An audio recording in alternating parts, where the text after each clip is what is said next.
네, 이번에는 미디어와 관련된 과학 소식을 살펴보고 언론의 과학 관련 보도 내용을 비평해보는 사이언스 앤 미디어 시간입니다. 네, 오늘도 성균관대학교 이경락 박사 나와 계십니다. 박사님 안녕하세요. 예, 안녕하십니까? 네, 오늘은 어떤 내용 전해주실 건가요? 예, 오늘은 우리 삶에 있어서 가장 기본적인 요소라고 할 수 있는 그 식생활에 관련된 내용으로 과학과 미디어의 관계를 살펴보고자 합니다. 네. 이른바 먹거리와 관련된 내용인데요. 사실 이 먹거리라는 말이 문법적으로는 먹을거리라고 해야 맞지만 이미 언중들이 익숙하게 사용하고 있고 또 국립국어원의 표준 국어 사전에도 올라가 있기 때문에 먹거리라는 말로 통일해서 이야기를 하겠습니다. 네. 일단 식생활의 중요성은 아무리 강조해도 지나치지가 않습니다. 그래서 서양 의학의 출발점이라고 할 수 있는 히포크라테스는 음식으로도 못 고치는 병은 약으로도 못 고친다라는 이렇게 이야기도 했고요. 한의학에서도 약식동원이라고 해서 약과 음식의 근원이 같은 것이다 이렇게 보고 건강에 있어서 식생활의 중요성을 강조하기도 했습니다. 또 요즘처럼 웰빙, 즉 참사리가 강조되는 사회 풍조에서는 먹거리의 중요성, 특히나 안전성이 중요한 화두가 되고 있습니다. 네, 먹거리에 대한 문제는 언제나 큰 화두일 수밖에 없는데요. 최근에도 이 방사능 오염 수산물이나 중국에서 만든 이 유해식품의 논란이 계속해서 일어나고 있잖아요. 네, 그렇습니다. 사실 식품에 있어서 일반적인 대중들이 바라는 것은 뭐 몸을 치유하는 약 수준까지가 아니라 최소한 인체에 해가 없는 정도의 수준입니다. 그런데 실제 유통되고 있는 음식물들 중에서 많은 음식들이 인체에 해로운 성분들을 가지고 있어서 문제가 되곤 합니다. 특히 방사능이나 발암물질과 같은 직접적인 유해 요인이 음식물에서 발견된다는 것은 생명의 위협을 느끼는 공포심으로 작용할 수가 있습니다.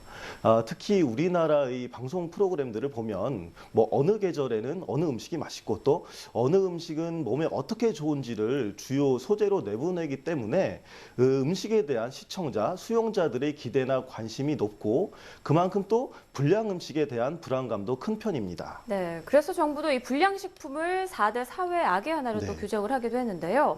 이런 가운데 또 이 언론의 과학적 근거가 부족한 보도들이 문제가 될 수도 있다고요? 예, 그렇습니다. 그 대표적인 사례로 공업용 우지 파문 일으켰던 그 라면과 포르말린이 검출되었다는 통조림 사건을 들 수가 있습니다. 이 사건은 비과학적인 검찰의 수사와 검찰의 공소 내용을 검증하지 않고 대서특필했던 그 저널리즘의 문제라고 이렇게 볼 수가 있습니다. 먼저 공업용 우지 파동에 대한 사건을 좀 되돌아보면 이 사건은 1989년 당시 검찰이 삼양라면을 먹을 수 없는 공업용 우지로 만들었다 이렇게 발표하면서 시작이 됐습니다. 네. 이에 제조사 측은 검찰이 정확한 사실을 모르고 있다 이렇게 반박을 했고요. 우지를 사용하던 업계는 당시 사용했던 그 우지가 12등급 중에서도 2등급에 해당하는 최상급 식용 우지다 이렇게 반발을 했지만 이미 사건은 일파만파 확산된 이후였습니다. 검찰에서 이렇게 먹을 수 없다고 이렇게 또 주장했던 이유가 있는데 당시에 미국 같은 경우에는 소에서 직접 나오는 기름만 식용, 즉 EW로 인정하고 그 외의 부산물은 인정하지 않았기 때문인데요. 그런데 이 미국식 관점에 따르면 지금 우리가 즐겨 먹는 곱창이나 뭐 순대 이런 것들도 식용이 아닌 것입니다. 네, 예를 들어보면 이 합리적인 추론이나 과학적 조사가 있었다면 이런 큰 문제가 되지 않을 수 있었다 하는 생각이 드는데 그렇습니다. 이후 결과는 어떻게 됐나요? 결국 그 라면 같은 경우 제조사는 7년 넘게 법적 공방을 계속 벌이고 겨우 1997년에서야 대법원의 무죄 판결을 받기도 했습니다. 네.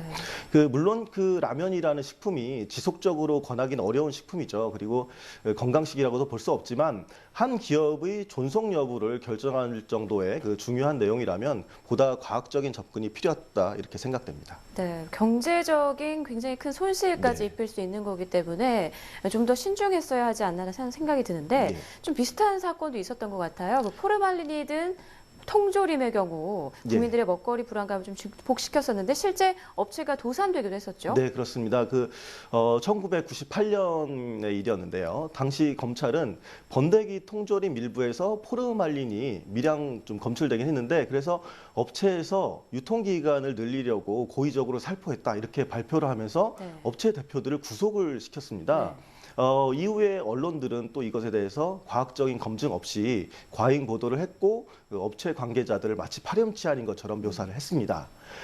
당시에 관련 업체들은 포르말린을 넣은 적이 없다고 계속 주장을 했지만 결국 받아들여지지가 않았었고 2001년에서야 결국 대법원에 가서 또 무죄 판결을 받게 되었습니다.